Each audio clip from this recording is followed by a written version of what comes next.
Kriti Gera. I'm a second-year hematology and oncology fellow at Moffitt Cancer Center. So I'm presenting at ASH 2025.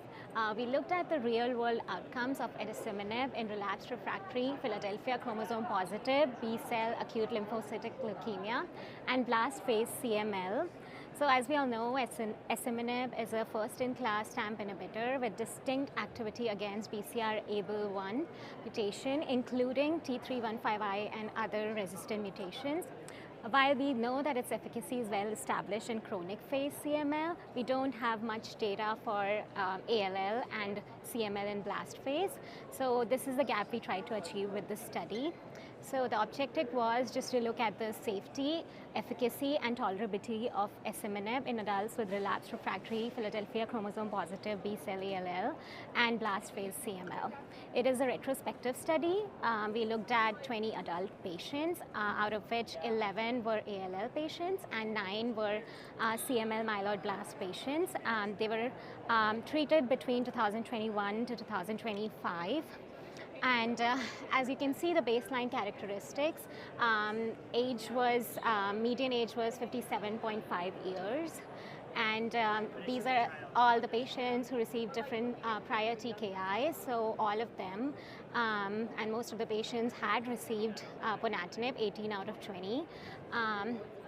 And these are all the BCR-ABL mutations that the patients had prior to receiving asciminib. So you can see the highest one was T315I, which was in 6 patients, and then E225K was in 2 patients.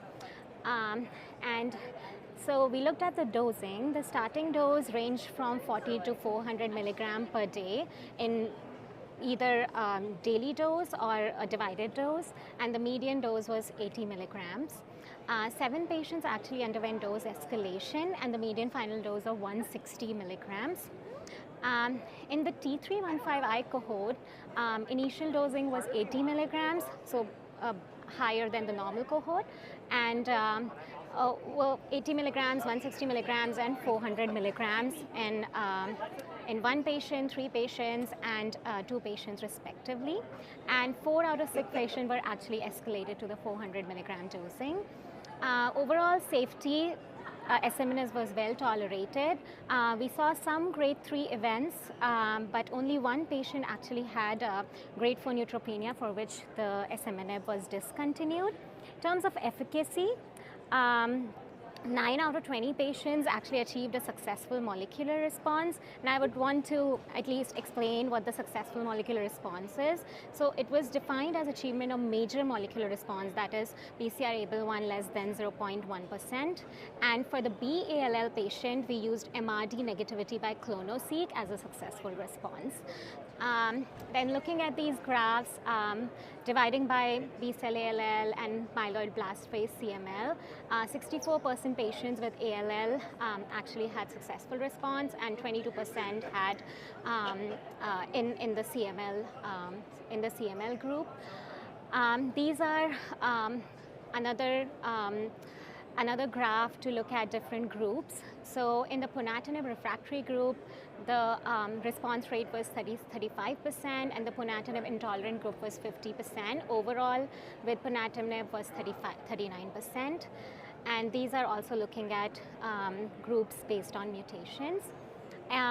Importantly, we did see some resistance emergence after asciminib treatment. So 2 patients actually developed new STAMP mutations, including A337T and I502M. And both of these patients were started at a lower daily dose of 160 milligrams. So that is something very important. And they already had previous T315I mutation. So in terms of the conclusion, asciminib was overall well tolerated in this group of patients with B-ALL and CML blast phase. The observed response rate in ponatinib-refractory was 35%, and intolerance was 50%. So there might be a therapeutic role in this group. And most importantly, that lower dosing was associated with developing resistant STAMP mutation.